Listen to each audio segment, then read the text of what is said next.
নতুন বছরের শুভেচ্ছা জানিয়ে শুরু করছি আজকের আরোগ্য নিকেতন। আজ 1 জানুয়ারি, আজ থেকে 31 জানুয়ারি পর্যন্ত ওয়ার্ল্ড থাইরয়েড অ্যাওয়ারনেস মান্থ, 1 মাস ব্যাপী আসলে সচেতনতা কার্যক্রম চলবে। আপনারা জানেন বাংলাদেশে থাইরয়েডে আক্রান্তের সংখ্যা 2 কোটি ছাড়িয়েছে। তাদের চিকিৎসা এবং প্রতিরোধ নিয়ে আমরা বিস্তারিত আলোচনা করব। আজকের বিষয় আমরা দিয়েছি থাইরয়েডের সমস্যা, প্রতিকার ও প্রতিরোধ। এই বিষয়ে কথা বলতে আমাদের স্টুডিওতে এসেছেন দুজন স্বনামধন্য এন্ডোক্রিনোলজিস্ট। আমাদের সঙ্গে আছেন অধ্যাপক ডাক্তার মোহাম্মদ ফারুক পাঠান, ডাইরেক্টর বারডেম একাডেমি এবং প্রধান পৃষ্ঠপোষক বাংলাদেশ এন্ডোক্রাইন সোসাইটি। সঙ্গে আরও যুক্ত হয়েছেন doctor Shahzada Selim, president elect Bangladesh endocrine society, একই সঙ্গে কনভেনর থাইরয়েড টাস্ক ফোর্স। আপনাদের দুজনকে স্বাগত জানাচ্ছি আমাদের অনুষ্ঠানে। ধন্যবাদ। থাইরয়েড কি আমরা হাজারো বার শুনেছি, কিন্তু যেহেতু আমরা প্রধান পৃষ্ঠপোষককে পেয়েছি অধ্যাপক ডাক্তার মোহাম্মদ ফারুক পাঠান, আপনার কাছে আবারও একটু জানতে চাই থাইরয়েড সম্পর্কে একেবারে সাধারণ কথাবার্তাগুলো। থাইরয়েড একটা গ্ল্যান্ড আছে আমাদের গলার সামনে থাকে, সেটা এই গ্ল্যান্ড থেকে হরমোন তৈরি করে গ্ল্যান্ড, এটা থাইরয়েড হরমোন তৈরি করে। এই গ্ল্যান্ডটা তৈরি হয়েছে যখন আমাদের যে জন্মের প্রথম দিকে, যখন আমরা মায়ের পেটে ছিলাম, 3 মাস বয়স থেকে কিন্তু আমার থাইরয়েড গ্ল্যান্ডটা তৈরি হয়েছে এবং অল্প অল্প হরমোন তৈরি করতো এবং মায়ের থেকে বাগড়ে নিত।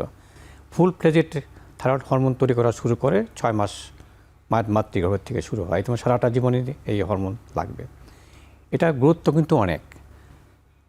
প্রথম দিকে যখন আমরা মায়ের গর্ভে থাকি, লম্বা হওয়া একটা ইম্পর্টেন্ট বিষয়, আর হলো আমাদের ব্রেন ডেভেলপমেন্ট একটা ইম্পর্টেন্ট বিষয়। 2 থেকে 3 বছর পর্যন্ত আমাদের ব্রেন ডেভেলপমেন্ট হয় জন্মের পরে। তারপরে আমার ফাংশনটাকে ইম্পর্টেন্ট বিষয় দিচ্ছি সারাটি জীবনের জন্য।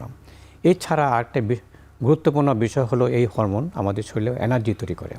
এই হরমোন ছাড়া বডি কিন্তু এনার্জি তৈরি করতে পারবে না, সেটা আপনি নিশ্চয়ই বুঝতে পারছেন। একটা হলো অল্প সময়ের জন্য যখন আমরা জীবনের প্রথম দিকে লম্বা হওয়া, ব্রেন ডেভেলপমেন্ট, পরবর্তী টাইমে এটা এনার্জি তৈরি করে এবং ব্রেনের ফাংশন ঠিক রাখার জন্য গুরুত্বপূর্ণ একটা হরমোন।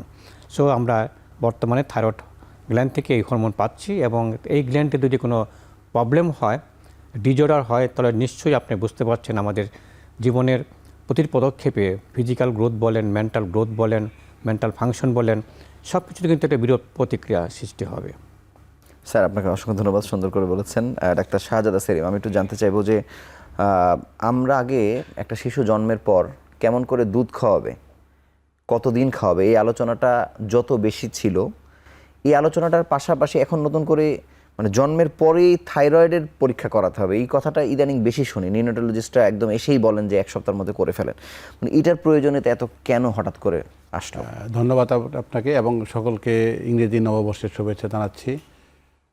এটি অতিশয় গুরুত্বপূর্ণ। স্যার যে কথাটি বললেন, আমি তার সূত্র ধরে আপনার প্রশ্নের উত্তরটা দিচ্ছি যে একটা শিশুর দৈহিক, মানসিক, স্নায়বিক বৃদ্ধি এবং যত কম বয়স তত বেশি থাইরয়েডের হরমোনের উপর নির্ভরশীল। কিন্তু বাংলাদেশে যদি ধরি যে পৃথিবীর অন্যান্য দেশের তুলনায় আমাদের দেশে এই নবজাতকের হাইপোথাইরয়েডিজমের সংখ্যা কিন্তু বেশি। আমাদের একটি গবেষণায় দেখা গেছে যে প্রতি 1200 জীবন্ত শিশুর মধ্যে একজনের কনজেনিটাল হাইপোথাইরয়েডিজম বা জন্মগত হাইপোথাইরয়েডিজম রয়ে গেছে, যেটি পৃথিবীর অন্যান্য দেশে প্রায় 2000-এ একজন। তো এই শিশুটি যদি এখনই আমরা পরীক্ষা করে শনাক্ত করে চিকিৎসা শুরু না করি, ওর দৈহিক বৃদ্ধিও হবে না, মানসিক বৃদ্ধিও হবে না এবং মৃত্যুও হতে পারে। কিন্তু এরপরে কিছুদিন পরে আক্রান্ত থাকার পরে হয়তো আমরা চিকিৎসা শুরু করলাম, অনেকের হয় কি যে দৈহিক বৃদ্ধি হয়, মানসিক বৃদ্ধি আর হয় না। তাহলে আমি যদি অন্যভাবে বলি যে আমরা হয়তো গ্রামে গঞ্জে শহরেও অনেক ছেলে মেয়ে দেখি যাদের বুদ্ধিমত্তা খুবই কম, এটা দেখলেই বোঝা যায় এতটা কম, এবং এদের অধিকাংশই কিন্তু ছোটোবেলা থেকেই হাইপোথাইরয়েডিজম রয়ে গিয়েছিল। তাহলে আমরা তো এখন এটার কোনো বিকল্প নাই যে আমরা একটা মেধাবী মানুষের দেশ চাই, আর মেধাবী মানুষের দেশ চাওয়া নিশ্চিত করতে হলে ওখান থেকেই কাজ শুরু করতে হবে। সুতরাং এটা কিন্তু অতিশয় গুরুত্বপূর্ণ, এটা কোনোভাবে হালকাভাবে নেওয়া যাবে না। তাহলে আমরা যেরকম বলছি, নবজাতক বিশেষজ্ঞরাও বলবেন, গাইনিক ডাক্তাররাও বলবেন, আসলে আমরা সকলেই চাই যে কাজটি একদম জন্মের শুরু থেকেই তার জন্য উদ্বোধনীটা ভালো হোক। সেটি করতে গেলে ওই সময়ই আমাদেরকে থাইরয়েডের হরমোনের রোগ আছে কিনা জেনে নিতে হবে। কিন্তু স্যার, আমি যদি আরেকটু জানতে চাই যে যারা বুদ্ধি প্রতিবন্ধী, আমরা যদি সেরিব্রাল পলসি বা অন্য যে কোনো রোগের কথা বলি, এটির বাইরেও মানে এই যে বুদ্ধি তার কম, এটির কোনো মাত্রা আছে, বোঝা যায় থাইরয়েড টেস্ট করে বা কোনোভাবে? কিভাবে বুঝবো আমার লেভেল কীরকম? এটা এরকম সহজ সরল পরীক্ষা। এবং যদি আপনারা যদি ওই নবজাতকের কথাই ভাবি, ওখানে কিন্তু পরীক্ষাটা আরও সহজ সরল। অন্য ক্ষেত্রে কমপক্ষে 2টা হরমোন পরীক্ষা করতে হয়, আলট্রাসোনোগ্রাম করতে হয়, আরও অনেক জটিলতা থাকে, রেডিও আয়োডিন টেস্ট করতে হয়। কিন্তু ওই জন্মের পরে 1, 2, 3 মাস থেকে 6 মাস পর্যন্ত শুধু TSH এর লেভেলটা দেখেই কিন্তু আমরা ধরে ফেলতে পারি যে ওর সমস্যা আছে কিনা, চিকিৎসা লাগবে কিনা। এবং এই ক্ষেত্রে আরেকটা গুরুত্বপূর্ণ ইস্যু হলো যে শুধু বাচ্চার লক্ষণ খেয়াল করব না, আগে কোনো মায়ের পেটে থাকার সময় বা মায়ের পেটে আসার আগে থেকে মায়ের কোনো সমস্যা ছিল কিনা, এটি কিন্তু আমাদেরকে সাহায্য করে। যেমন ধরুন, যে মায়েদের আগে থেকে হাইপোথাইরয়েডিজম ছিল, ঠিকঠাক মতো চিকিৎসা করা হয়নি, বাচ্চাটি হয়ে গেল, তার ক্ষেত্রে ঝুঁকি বেশি। আবার যে মাটি হাইপারথাইরয়েডিজম ছিলেন, ওই সময় প্রেগনেন্সিতে ঠিকঠাক মতো চিকিৎসা হয়নি, অথবা অটো অ্যান্টিবডি, এটা নিয়ে কিন্তু আমরা অনেক বেশি আলোচনা করছি এখন, যে বাংলাদেশে থাইরয়েড রোগীদের মধ্যে এটির সংখ্যা অনেক বেশি। এই অটো অ্যান্টিবডি যত বেশি, বিশেষ করে নতুন আমরা একটা টেস্ট করি, ট্র্যাপ বলে, TSH রিসেপ্টর অ্যান্টিবডি, এটি যদি মায়ের রক্তে থাকে, বাচ্চা কিন্তু ঝুঁকি নিয়ে জন্মগ্রহণ করলো। তাহলে এগুলো কিন্তু আগের হিস্ট্রি থেকে বা আগের রেকর্ড থেকে আমরা জেনে নিতে পারি। তাহলে এটুকু জেনে নিয়ে আমরা কিন্তু একটা অতি সহজ সরল একটা পরীক্ষা, TSH পরীক্ষা করেই আমরা ধরে নিতে পারবো যে এই বাচ্চাটি ঠিক আছে, এর চিকিৎসা রাখবে। এবং চিকিৎসার ফলাফল কিন্তু দারুণ, এই জন্য আমরা আরও বেশি উৎসাহী। যেটা চিকিৎসা করে ফলাফল ভালো নয়, আগ্রহের ঘাটতি হতে পারে, কিন্তু এখানে চিকিৎসা করে ওই বাচ্চাটির দৈহিক মানসিক বৃদ্ধি পুরোপুরি ঠিক রাখা সম্ভব।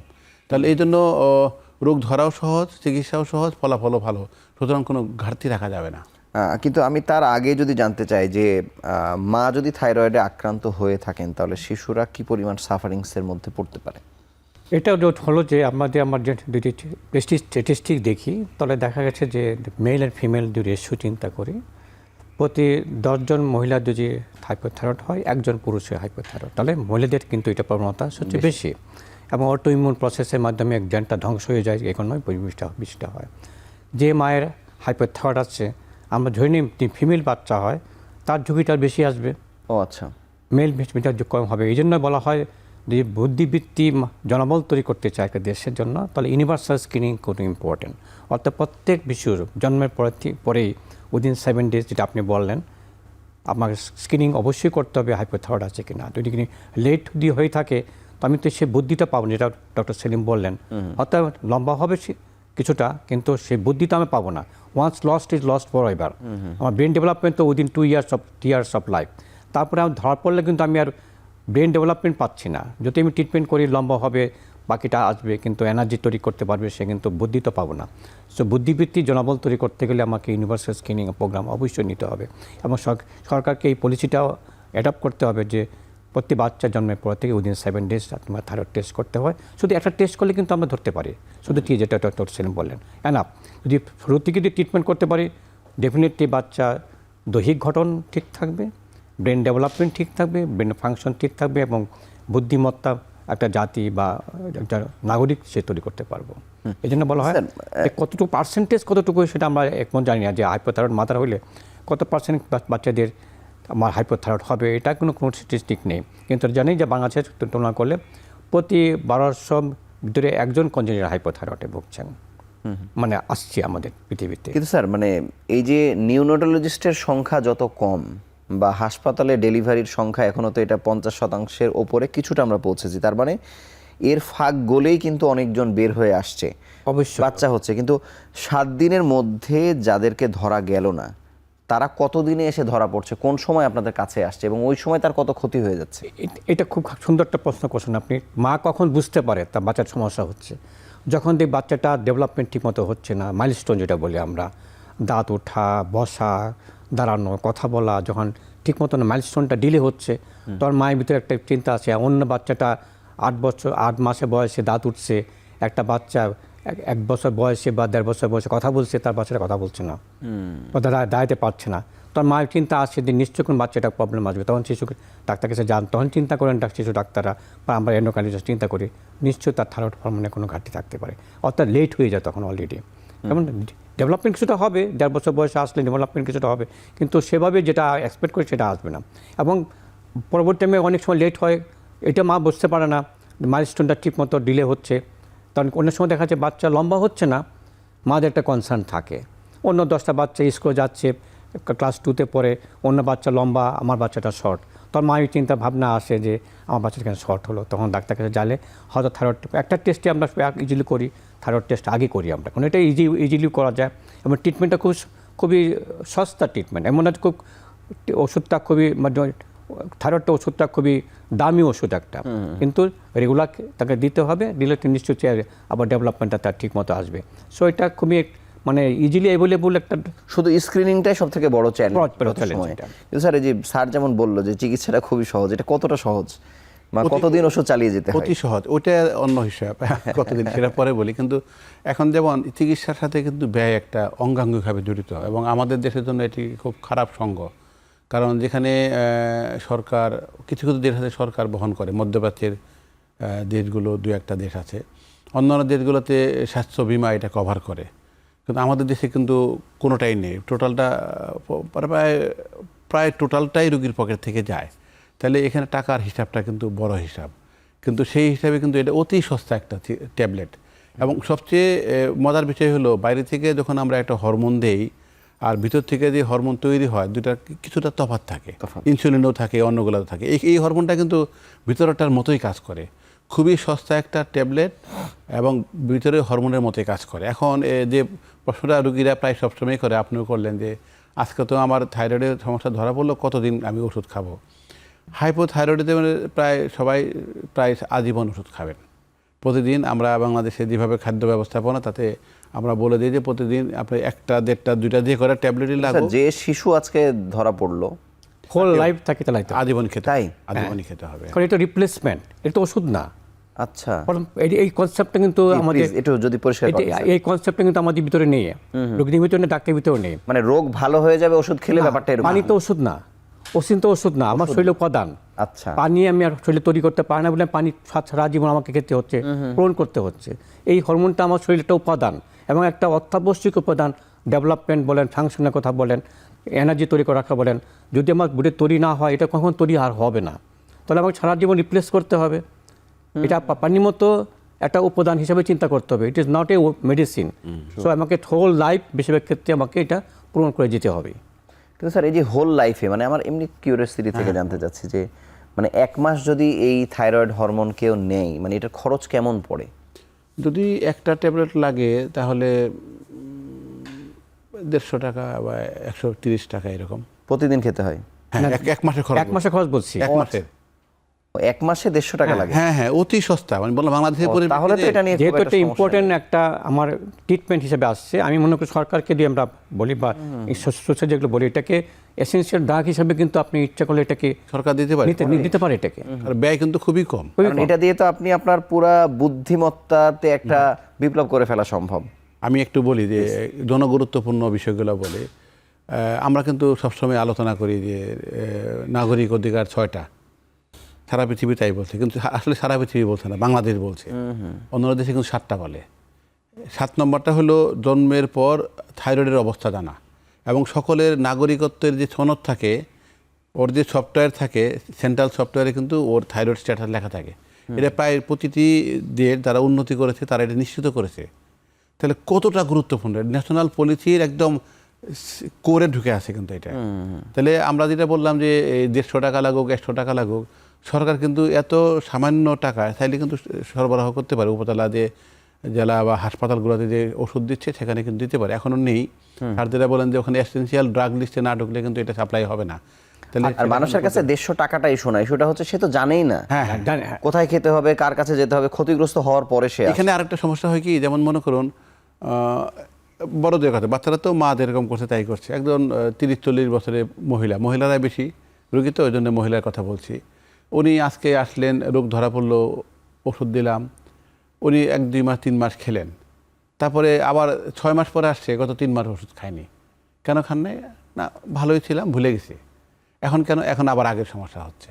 এইটা খুব কমন অবস্থা। কারণ হলো যে ওষুধটা খেয়ে, ওষুধটা ভেরি লং অ্যাক্টিং, একদিন না খেলে কিন্তু কোনো সমস্যা হয় না, 2 দিন না খেলেও সমস্যা হয় না।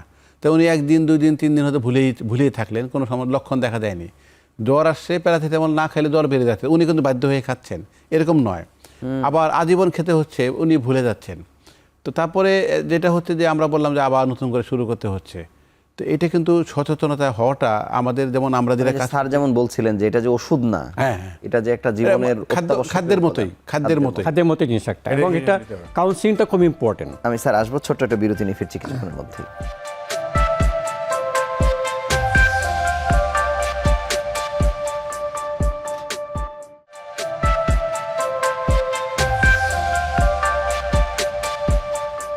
অধ্যাপক ফারুক পাঠান, আপনার কাছে জানবো যে শিশু পর্যায়ে ধরা পড়ুক বা না পড়ুক সেটা তো একটি স্টেজ, কিন্তু এই যে নারীদের যে আক্রান্ত হবার হার বাড়ছে, তারা আসলে কোন বয়স থেকে আক্রান্ত হচ্ছে? এটা যে কোনো বয়সে হতে পারে, এটা কোনো নির্দিষ্ট কোনো বয়স নাই যে এটা হবে, কিন্তু অনুপাতিক চিন্তা করলে মেয়েদের অনেক বেশি। দেন কারণটা কি এখন তো আমরা জানি না মেয়েদের কেন বেশি হচ্ছে, ওটাই মেবি।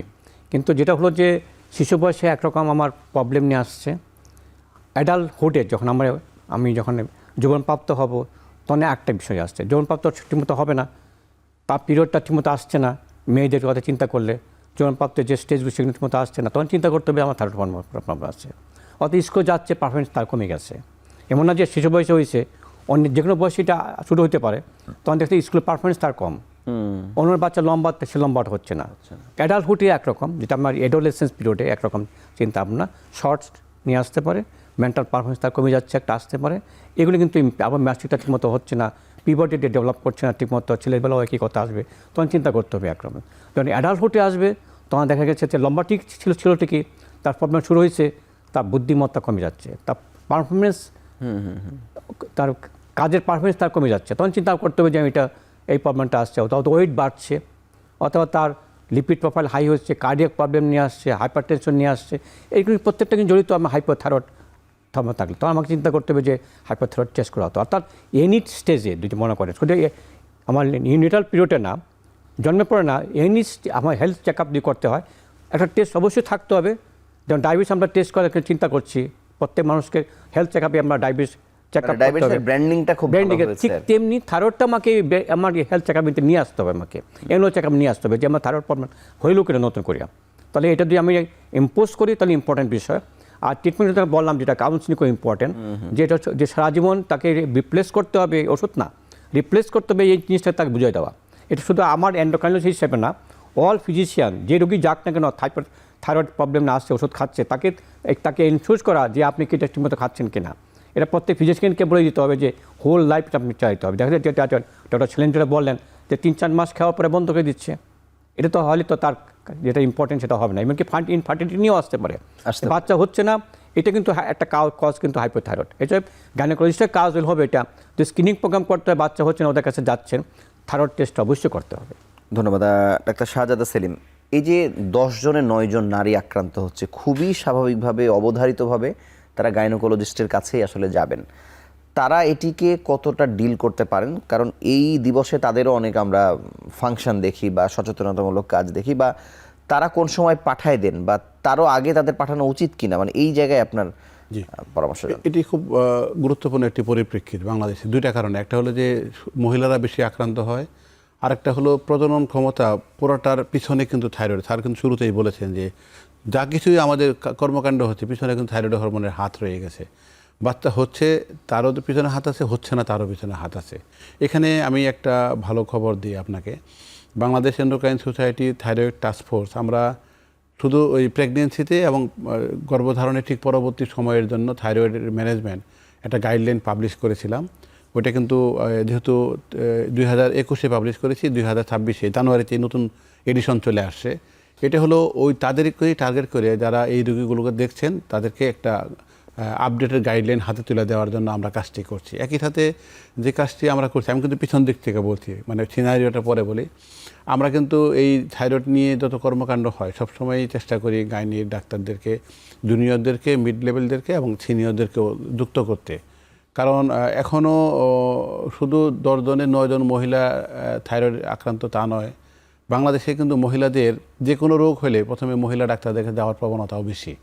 তো সেটাকে মাথায় রেখে আমরা তাদেরকে এই বৈজ্ঞানিক ব্যবস্থাপনাটা হাতে তুলে দেওয়ার চেষ্টা করছি। আর এখন যেটা হয়েছে যে গ্রামগঞ্জ থেকে শুরু করে যদি আপনি ঢাকার কথাও বলেন, আমরা কিন্তু একদমই গাইডলাইন ভিত্তিক চিকিৎসা দিতে পারছি। এটা কিন্তু কোনো সোসাইটি দাবি করলে ভুল করবে, ঘাটতি রয়ে গেছে, এই ঘাটতিটা এখানেও রয়ে গেছে। তো এখানে কাউকে দোষারোপ না করে আমরা কিভাবে এটাকে আরও বেশি আধুনিকীকরণ করতে পারি সেজন্য উদ্যোগ গ্রহণ করেছি। আমরা এন্ডোক্রাইন সোসাইটিকে দায়িত্ব নিয়েই কাজটি করছি, যে যেমন যখন শিশুদের নিয়ে কথা হচ্ছে তখন কিন্তু আমরা শিশু বিশেষজ্ঞদেরকে যুক্ত করছি। পরমাণু শক্তি কমিশন তারা থাইরয়েডের ডায়াগনোসিসে অনেক দিন থেকেই বিশেষ ভূমিকা পালন করছে, তাদেরকেও আমরা যুক্ত করছি। যখন থাইরয়েডের অপারেশনের প্রসঙ্গ চলে আসে তখন ইএনটি ডাক্তাররা যুক্ত হন, যখন আলট্রাসোনোগ্রামে চলে আসে তখন রেডিওলজিস্ট, সবাইকে নিয়েই কিন্তু আমরা কাজ করার চেষ্টা করছি। কিন্তু গাইনিদের সাথে আমাদের যোগাযোগটা অনেক বেশি, এবং আমরা দাবি করতে চাই যে পরবর্তী সময়ে যে আরও ভালো চিকিৎসা যেটি হবে থাইরয়েডের জন্য, বাংলাদেশ এন্ডোক্রাইন সোসাইটি সকল সেক্টরে গাইনিদের জন্য একটা রোল প্লে করবে। আমি 2-3টা তথ্য দিই যেটি অতি গুরুত্বপূর্ণ আমাদের দেশের জন্য। যেমন ধরুন, আমাদের হাসপাতাল তো এটা তো টারশিয়ারি বললেও হবে না, বাংলাদেশ মেডিকেল কলেজ তারও উপরে, কিন্তু আমাদের হাসপাতালে আমরা কিন্তু এটা পাবলিশ করেছি, খুব ভালো জার্নালে পাবলিশও করেছি। আমরা আগেও বলেছিলাম একদিন যে মহিলারা ভর্তি হলেন যারা জানেন যে থাইরয়েডের সমস্যা নেই, কেন জানেন? আগে কোনো এক সময় পরীক্ষা করছেন অথবা কোনো লক্ষণ দেখা দেয়নি। কিন্তু এই সার্জারি ইউনিভার্সাল ক্লিনিকের কথা বললেন, যারা প্রেগনেন্সি প্ল্যান করবে তাদেরকেই কিন্তু একবার টেস্ট করে নেওয়ার কথা, এই টেস্টটি করা হয়নি। ওনারা আমাদের এখানে ভর্তি হয়েছেন বাচ্চার প্রসব করার জন্য। এদের মধ্যে গবেষণা করে দেখা গেল যে 8.4% থাইরয়েড হাইপোথাইরয়েডিজম রয়ে গেছে মায়ের। তাহলে বাচ্চার কিন্তু ক্ষতি হবে। ওই গবেষণাটা আমরা পরবর্তী স্টেপে আগাচ্ছি, যে মহিলাদের থাইরয়েডের হরমোনের ঘাটতি ছিল, চিকিৎসা হয়নি, তাদের বাচ্চার কি ক্ষতি হচ্ছে। কিন্তু আমাদের হাসপাতালে যদি এই চিত্র হয়, তাহলে আপনি উপজেলা জেলা হাসপাতালে অ্যারাউন্ড 50% তো বাসাতেই হচ্ছে, 50-এর উপরে যাদের হাসপাতালে হচ্ছে, ওই হাসপাতালগুলোর চিত্রটা কেমন ভাবেন। তাহলে এখানে কিন্তু আমাদের সকলেরই ঝাঁপিয়ে পড়ার একটা তাগিদ রয়ে গেছে। এই ঘাটতিটা কিন্তু এখনও আছে, আমরা এটা উন্নতি করার চেষ্টা করছি, কিন্তু পলিসিতে আমাদের আসলে আসতে হবে। আমরা আগে যেটা বলছিলাম যে যেমন জন্মগ্রহণের পরে একবার টেস্ট করবে 72 ঘন্টা থেকে 7 দিনের মধ্যে, স্কুলে ভর্তি হওয়ার সময় একবার টেস্ট করবে, যখনই চাকরিতে ঢুকবে আরেকবার টেস্ট করবে। আরেকটি কথা যারা শুনছেন সকলের জন্য গুরুত্বপূর্ণ, যে সারা পৃথিবীতে মোটামুটি এরকম ধরে নেওয়া হয়েছে যে 60 বছরের উপরে গেলেই থাইরয়েড হরমোনের উৎপাদন কমতে থাকবে। তাহলে এর পরবর্তীতে যে কোনো পুরুষ বা মহিলা যখনই কোনো ডাক্তারের কাছে যাবেন, উনি যে কারণে যান, ওনার কিন্তু থাইরয়েড হরমোন টেস্ট করতে হবে, এবং অনেকেরই কিন্তু ঘাটতি পাওয়া যাবে। তাহলে আমরা কিন্তু এই 4টা যদি বড় এলাকা ধরি, নবজাতক, স্কুলে যাওয়া, চাকরিতে ঢোকা এবং 60-এর পরে, তাহলে অধিকাংশ গ্রুপকে কিন্তু আমরা আইডেন্টিফাই করে ফেলতে পারবো, চিকিৎসা দিতে পারবো। বাকিরা তারা লক্ষণ নিয়ে আসলে তখন তাদের আমরা টেস্ট করে রোগ ধরে চিকিৎসা দিতে পারি। আমি একটু সেটার সাথে যোগ করছি এখানে। 50% কিন্তু এখন জানেন না, আনডায়াগনোজ কিন্তু এখন 50%। চিন্তা করে দেখেন, কিন্তু সংখ্যা কিন্তু আরো বেশি হবে। মানে 1 কোটি মানুষই জানে না ধরি সর্বনিম্ন। তো এটা একটা ইম্পর্টেন্ট বিষয়, যেমন বলছি universal screening not for the neonate, এটা সব ক্ষেত্রে প্রতিটা স্ক্রিনিং প্রোগ্রামে হেলথ চেক আপে এটা ইনক্লুড করা উচিত আমি মনে করি। তো আননোন কেসগুলিকে আপনি আইডেন্টিফাই করতে পারবেন, ট্রিটমেন্ট আওতায় নিয়ে আসতে পারবেন। স্যার, মানে এটা করার জন্য আপনাদের দাবি কেমন ছিল, বা সেই অনুযায়ী সরকার কোনো সাড়া দিচ্ছে কিনা? আমরা এই মন্তব্য আমরা এখন তো করি না, কিন্তু আমরা নিশ্চয়ই চিন্তা করছি। আমরা পলিসি মেকিংয়ে যখন আমরা কথা বলবো, যেটা আমরা ডিজি হেলথের সাথে আমরা থাইরয়েড নিয়ে কথা বলার চিন্তা করছি আমরা, তাহলে হয়তো আমরা এখানে পলিসি মেকিংয়ে আমরা এই কথাগুলিকে আমরা তুলে ধরবো। শুধু একা আমরা বলে তো হবে না, অল সোসাইটি মিলিয়ে আমাকে জিনিসটা আনতে হবে, যেটা should be included in the policy, health পলিসিতে। একটা উন্নতি হয়েছে আমি বলি, সেটা হলো আমাদের, আপনারা তো জানেন যে স্বাস্থ্য নিয়ে অনেকদিন কাজ করেন, স্বাস্থ্যের সকল কাজ, কাগজ কলমের কাজ, নীতি নির্ধারণের কাজগুলো কিন্তু মিনিস্ট্রি থেকে হয়। যেগুলো অপারেশন মানে কার্যক্রম পরিচালিত হয় কিন্তু অধিদপ্তর থেকে। তো স্বাস্থ্য অধিদপ্তর চলে আবার অপারেশন প্ল্যান ভিত্তিক কর্মকাণ্ডের মাধ্যমে। তো এর আগ পর্যন্ত, গত 2-3 বছরের আগ পর্যন্ত অপারেশনের প্ল্যানে প্রায় অনেক রোগী ছিল, খালি থাইরয়েডের কোনো নামই ছিল না। তো আমরা অনেক যুদ্ধ করে তখন অপারেশন প্ল্যানে কিন্তু যেটা 2024-এ কার্যকরী হওয়ার সম্ভাবনা ছিল, ওই অপারেশনাল প্ল্যানে প্রথম থাইরয়েড রোগকে নন কমিউনিকেবল অসংক্রামক রোগের মধ্যে ঢোকানো গেছে। তাহলে এটা যখন ঢোকানো গেছে, এটা কিন্তু বিশাল বড় অ্যাচিভমেন্ট। কারণ আগে কিন্তু কাগজে কলমে থাইরয়েডের সরকারের কোনো পদক্ষেপের মধ্যে ছিলই না। এখন এমন জায়গায় ঢুকে গেছে যে যখনই কিছু বরাদ্দ হবে, একটা কম বেশি হোক একটা বরাদ্দ চলে আসবে ওখানে, বরাদ্দ হলে কাজ চলতে থাকবে। একটা দ্বিতীয় হলো, গত বছর আমরা থাইরয়েড এই থাইরয়েড অ্যাক্টিভিটির মধ্যেই স্বাস্থ্য উদ্যোগকে যুক্ত করেছি, এবং ওনারা আমাদের সাথে সম্মত হয়েছেন যেমন আমরা endocrine society thyroid disorder in pregnancy and postpartum যেটি গাইডলাইন করছি, ওনারা আমাদের সাথে সম্মত হয়েছেন যে টোটাল থাইরয়েড ম্যানেজমেন্ট এটা আমরা করব। ওনারা সকল আরও অন্যান্য সোসাইটি যারা ইনভলভ ওনাদের উদ্যোগে তাদেরকে আমরা যুক্ত করে একটা ন্যাশনাল পলিসি, ন্যাশনাল গাইডলাইন করব। তো এখন তো ওই কার্যক্রম করে একটু স্থবির, আবার বেগবান হলে আশা করি সেটি হয়ে যাবে। কিন্তু আমরা যেটা দাবি করছি কোনো এক সময় সেটা ফলপ্রসূ হবে, যারা ইউনিভার্সাল স্ক্রিনিং মাদের জন্য, বাচ্চাদের জন্য, আর স্কুলের বাচ্চাদের জন্য একটা বিশেষ শিক্ষামূলক কিছু থাকবে। আর ওদের জন্য টেস্ট করার ব্যাপারে আমরা চাইলে কিন্তু টাকা কোনো সমস্যা না। পৃথিবীর বহুদের যে ভিত্তিতে টাকা দেয় তারা কিন্তু এই ছাত্রছাত্রীদের সুস্বাস্থ্যের জন্য টাকা চাইলে পৃথিবীর যে কোনো দেশ দিতে রাজি হবে। খালি পলিসিতে নাই বলে, কিন্তু পলিসি না থাকলে কেউ দিবে না। কারণ আমি ব্যক্তিগত করলে তো ন্যাশন ওয়াইড কাজ আমি কেন করবো, রাষ্ট্র করবে। রাষ্ট্র যখন উদ্যোগ নেবে তখন কিন্তু পার্টনারও পেয়ে যাবে অনেক। আমরা সেই সুদিনের অপেক্ষায় আছি আসলে। স্যার আপনাকে অসংখ্য ধন্যবাদ। আমরা আরও একটি ছোট্ট বিরতি নিয়ে ফিরছি কিছুক্ষণের মধ্যে।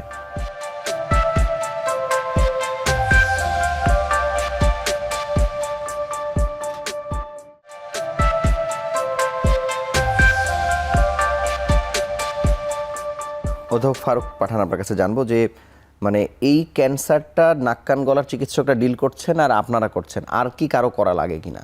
না, আর কারো যেহেতু গলাতে আছে বলে নাক কান ডিপার্টমেন্টটা জড়িত এবং সার্জারিটা তারাই করে। আমাদের কাজটা হলো যে ধুয়ে দেওয়াটা, প্রসিড করে দেওয়াটা, তাদের কাছে দেওয়াটা। এটা আমরা তো অপারেশন করবো না, তারাই করবে অপারেশনটা, সেজন্য তাদেরকে ধরে দেওয়াটাই তো আমাদের কাজ। এবং সেটা কী ধরনের ক্যান্সার, কতটুক গ্ল্যান্ডটাকে ফেলতে হবে এটা কিন্তু আমরা সিদ্ধান্ত দিই, মোটামুটি এটা দিয়ে দিই। তারপর যখন সার্জারি করতে যান, সার্জারি ডিপার্টমেন্টে কিন্তু তারাও কিন্তু অন দ্য টেবিল, তারা আবার যখন একটা হলো এফএনএসি করে আমরা টিস্যুটা নিয়ে পরীক্ষা করি ক্যান্সার আসে দেখার জন্য। এটা কিন্তু সবসময় যে কারেক্ট হবে তা তো না, হয়তো মিস করতে পারি। কিন্তু যখন আপনি অপারেশন টেবিলে আপনি রুগীকে রেখে জিনিসটা ফেলানোর পরে আপনার ওই মুহূর্তে ফ্রোজেন বায়োপসি করে আপনি ইমিডিয়েটলি উইদিন 1 আওয়ার আপনি রিপোর্ট দিবেন, তখন সার্জন ডিসিশন নেয় পুরো গ্ল্যান্ডটাকেই ফেলাবে না শুধু ওইটুকুই ফেলাবে, বা একটা গ্ল্যান্ডের একটা পোর্শন ফেলাবে। এই ডিসিশনটা কিন্তু অ্যাক্টিভ, এটা কিন্তু আমাদের দেশে কিন্তু হয় যে ফ্রোজেন বায়োপসি করে ওই মুহূর্তে আমরা সিদ্ধান্ত নিতে পারি যে কতটুকু গ্ল্যান্ড ফেলাবো। যদি পুরো গ্ল্যান্ডে ফেলে দিতে হয় তো একই মতো আবার হাইপোথাইরয়েড ডেভেলপ করবে, গ্ল্যান্ড তার হরমোন তৈরি করতে পারবে না, হোল লাইফ তাকে হরমোন ট্রিটে দিতে হবে। এটা একটা part. 2 number part, depends on the cancer type, তখন আমরা রেডিও আয়োডিন অ্যাবলেশন করতে যাই। এটাও কিন্তু নিউক্লিয়ার মেডিসিন ডিপার্টমেন্টই করে। এটা তো 3টা ডিপার্টমেন্ট কিন্তু জড়িত হলো, endocrinologist, surgeon, nuclear medicine department. কারণ নিউক্লিয়ার ওষুধ দেওয়া লাগে, আয়োডিন দিতে হয়, তাহলে ওদেরকে আমাদের সাহায্য নিতে হবে, কতটুক দিবে, কদিন পর পর ফলো আপ দিবে, এটা আমরাও করতে পারি, অ্যান্ড ইএনটি ফিজিশিয়ান করতে পারে, এবং তারা নিউক্লিয়ার মেডিসিন যারা ডিল করছেন তারাও করতে পারে। সো এটা যে টিম ওয়ার্কের মতো কাজ করা। কিন্তু স্যার মানে ক্যান্সারের ক্ষেত্রে বা থাইরয়েডের চিকিৎসার ক্ষেত্রে মানে চিকিৎসা কত দূর পর্যন্ত ছড়ালো? কারণ আমি এটাই বলতে যেই সেন্টারের কথা স্যার বলছেন সেটি তো আসলে বহু দূর পর্যন্ত বিস্তৃত হয়নি। যদিও আপনি পরমাণু শক্তি কমিশনের যে সেন্টারগুলোর কথা বলেন, এখন 18টা সেন্টার আছে বাংলাদেশে। এটা কিন্তু তবুও যে সেবা দিচ্ছে খারাপ না, কিন্তু এই জন্য বলছি যে ব্যাপক সাবসিডি, কখনো তাদের তো অনেক কিছুর ঘাটতিও থাকে, যে কারণে এটা আছে। কারণ ওই যে রেডিও অ্যাক্টিভ, আয়োডিন এবং অন্যগুলোর যাই আনুক কোনোটা 2 থেকে আড়াই মাসের বেশি সময়কাল থাকে না, এর মধ্যেই ব্যবহার করতে হয়। তো ওই জন্য একটু ঘাটতি হয়। তবুও সরকার মানে অধিকাংশ খরচই সরকার কিন্তু করে, জনগণ কিন্তু খুব সামান্য খরচ করে। কিন্তু আমি একটা জিনিস আপনাকে খুব গর্বের সাথে বলতে চাই, যেমন আমরা অনেকগুলো রোগ আছে যে রোগগুলোর কিছু কাজ আমরা শেষ করে বলি যে বিদেশে যেতে হবে, কেউ ইন্ডিয়ায় যান, থাইল্যান্ডে যান, সিঙ্গাপুরে যান, ইংল্যান্ডে যান। এই থাইরয়েড সংক্রান্ত যে কোনো চিকিৎসা যে কোনো পর্যায়ে আমরা কিন্তু খুব গর্বের সাথে বলতে পারি যে এর কোনো পর্যায়ে বিদেশে যাওয়ার কোনো প্রয়োজন নাই। এরকম সেক্টর কিন্তু বাংলাদেশে খুব কম আছে যারা এত গর্বের সাথে বলতে পারবে যে কোনোভাবেই দরকার নেই। যারা যাচ্ছে তারা হয়তো ব্যক্তিগত সামর্থ্য বা অর্থনৈতিক সামর্থ্য কারণে যাচ্ছে, কিন্তু চিকিৎসা হচ্ছে না, এই কারণে ডায়াগনোসিস হচ্ছে না, বা পরবর্তী স্টেপ কি হবে সেটা নেওয়া যাচ্ছে না বলে যাচ্ছেন। এটা এখানে হওয়ার আপাতত কোনো সম্ভাবনা নাই। কিন্তু এখনো যাওয়ার প্রবণতা কেমন আছে বাংলাদেশে? খুবই কম। আপনি যদি মোট রোগী যারা যাচ্ছে তাদের সংখ্যা ধরেন, আমি যদিও একজ্যাক্ট ফিগার বলতে পারবো না, তবু অনুমান করতে পারি যে সবচেয়ে বেশি যাচ্ছে তারা সন্তান নিতে যাচ্ছেন ফার্টিলিটি চিকিৎসার জন্য, কিছু যাচ্ছেন অন্য ক্যান্সারের চিকিৎসার জন্য, আর কিছু কিছু যাচ্ছে এখনও ট্রান্সপ্লান্টেশন, বাইপাস, যদিও এগুলোর খুব বেশি প্রয়োজন আছে তাও নয়, তারপরেও যাচ্ছেন। কিন্তু আপনি যদি দেখেন যে থাইরয়েডের চিকিৎসার জন্য গিয়েছে 100 জনকে যদি ধরেন ইন্টারভিউ করতে পারেন, বিভিন্ন জায়গা থেকে গিয়েছে 1-2 জন পাবেন, এত কম। আর স্যার চিকিৎসার যে গ্রহণযোগ্যতা বা ওয়ার্ল্ড স্ট্যান্ডার্ড, আমরা যেটাকে গোল্ড স্ট্যান্ডার্ড বলি, সেই জায়গাতে আমরা কোথায় আছি? থাইরয়েড ব্যাপার চিন্তা করলে আমরা মনে হয় ওয়ার্ল্ডে যে স্ট্যান্ডার্ড মেনটেন করছে ইন্টারন্যাশনালি, আমরা কিন্তু একই কাছাকাছি আছি। আমরা এখানে একদম পিছিয়ে নেই আমরা, বিশেষ করে থাইরয়েড ব্যাপারটা চিন্তা করলে আপনার হলো ট্রিটমেন্ট পারপাস, ডায়াগনোসিস পারপাসে প্রসিডিউরগুলো আছে, সব কিছু কিন্তু আমাদের যথেষ্ট পরিমাণ দক্ষতা, লোকবলও আছে আমাদের। যদিও সারা বাংলা চিন্তা করলে লোকবল আরও দরকার আমাদের, এবং ফেসিলিটিসগুলিও আরও দরকার আছে, কিন্তু ট্রিটমেন্টের স্ট্যান্ডার্ড যদি ধরি আমরা, it is same international standard চিন্তা করলে। যেমন ধরুন থাইরয়েডের গাইডলাইন তৈরি হয়, গাইডলাইন ভিত্তিক সেবাই কিন্তু সারা পৃথিবী, সকল খালি আমাদের থাইরয়েড না, সারা চিকিৎসা, ডায়াবেটিস বলেন, হাইপারটেনশন, সব কিন্তু গাইডলাইন ভিত্তিক। প্রধানতম গাইডলাইন হলো আমেরিকান থাইরয়েড অ্যাসোসিয়েশনের গাইডলাইন, এটিএ গাইডলাইন। তো আমরা কিন্তু সেটাও ফলো করি, কিন্তু আমরা কিন্তু বাংলাদেশের জন্য, যেমন একটু আগে বললাম, আমরা কিন্তু গাইডলাইন তৈরি করেছি, আমরা অন্যান্য গাইডলাইন তৈরি করার পক্ষে, এবং এগুলোও কিন্তু আমরা কোথাও মান ছাড় দিচ্ছি না। কিন্তু এখন যদি আমি আরেকটা গর্ব করে বলতে চাই, যেটি হলো যে থাইরয়েডের যে অপারেশন, এটা কিন্তু বাংলা রোগীরা যখন বুঝতে চায় যে এটা কি মেজর অপারেশন কিনা, এটা একটি মেজর অপারেশন, কিন্তু আমাদের বাংলাদেশে যারা অপারেশন করছেন তাদের দক্ষতাও কিন্তু এখন খুব ভালো। এই অপারেশনের পরবর্তী ঝামেলা হয়েছে, এই সংখ্যাও কিন্তু অতি নগণ্য। তাহলে আমরা তো সার্জারি করছি না, আমরা শুধু মেডিসিন ভিত্তিক চিকিৎসাগুলো করছি। আর পরমাণু শক্তি গবেষণা রেডিওলজি বিভাগ তারা ডায়াগনোসিস সাহায্য করছে, ইএনটি ডাক্তাররা অপারেশন করছেন। 4 গ্রুপেরই দক্ষতার মাত্রা কিন্তু অনেক ভালো এখন। আমরা বরং বাংলাদেশে অন্য অনেক ডিসিপ্লিন তুলনা করলে এই তুলনা কিন্তু গর্ব করার মতো একটা জায়গা দখল করতে পেরেছে এখন। স্যার, এখন জানতে চাই যে যেমন বলছিলেন যে গাইনোকোলজিস্টরা আপনাদের সঙ্গে কাজ করছেন বা আপনারা তাদেরকে প্রশিক্ষণ দেওয়ার চেষ্টা করছেন, কিন্তু তারপরেও গাইনোকোলজিস্টরা কখন আপনাদের কাছে ছেড়ে দেবে রোগীটা, নাকি শুরুর দিকে ছাড়বে? মানে এইটার কোনো কাট আপ পয়েন্ট আছে কিনা? যদি আমি ধরি ম্যাক্সিমাম গাইনোকোলজিস্টরা করেন, ওনার রোগটা ধরে দিচ্ছেন, তাতে হাইপারথাইরয়েড তারা আছে, বিশেষত এই ক্ষেত্রে তো আছে বা হাইপারথাইরয়েড আছে, বেশিরভাগ করে গাইনোকোলজি কিন্তু আমাদের কাছে রিফার করেন।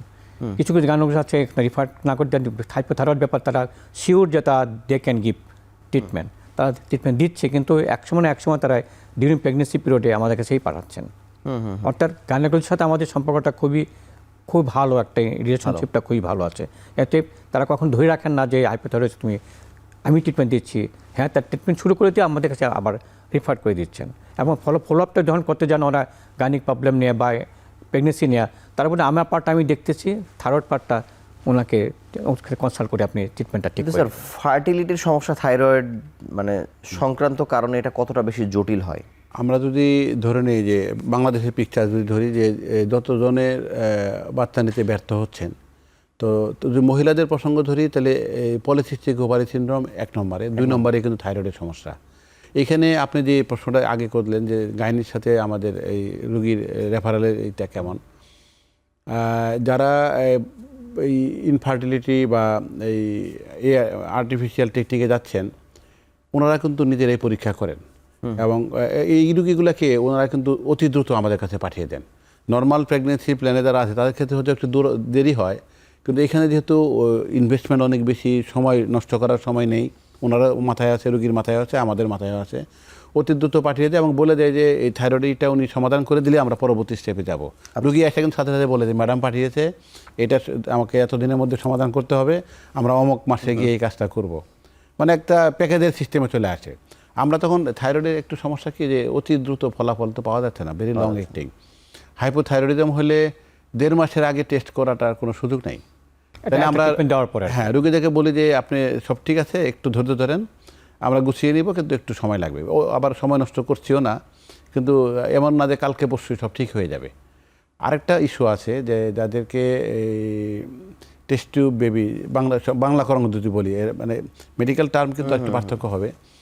ওই ক্ষেত্রে কিন্তু থাইরয়েডের হরমোনের মাত্রা কিন্তু বাকিদের মতো নয়, এটা ওনারাও জানে, আমরাও জানি। তো ওইটাকে মাথায় রেখে কিন্তু এদের জন্য বিশেষ রকম চিকিৎসা দেওয়া হচ্ছে। এখন আমাদের জন্য একটা বড় চ্যালেঞ্জ, সেটি হলো আয়োডিনের ঘাটতি কিন্তু দিন দিন আবার বাড়ছে লবণে খাদ্যে।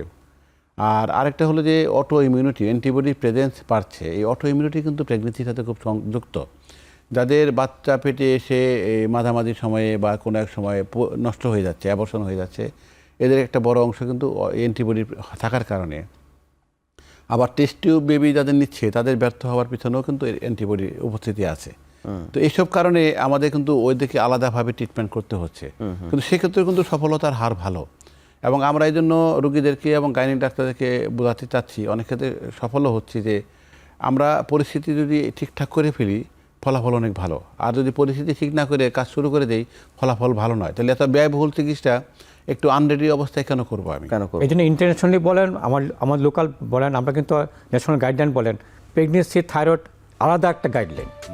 স্যার আমি আসবো, আমরা শেষ বিরতি নিয়ে আলোচনায় ফিরছি কিছুক্ষণের মধ্যে।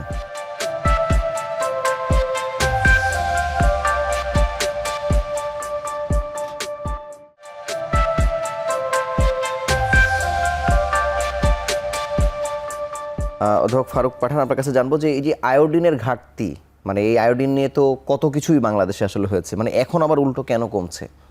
কারণটা অনেকগুলি কারণ আমি চিন্তা করছি। এখানে গভর্নমেন্ট ও পলিসি অলরেডি করে দিচ্ছেন, কিন্তু যা ফলো আপ দিতে হবে, স্ক্রিনিং করতে হবে যে ঠিকমতো আয়োডিনেশন হয়েছে কিনা, এটা কিন্তু আমাদের ঘাটতি আছে।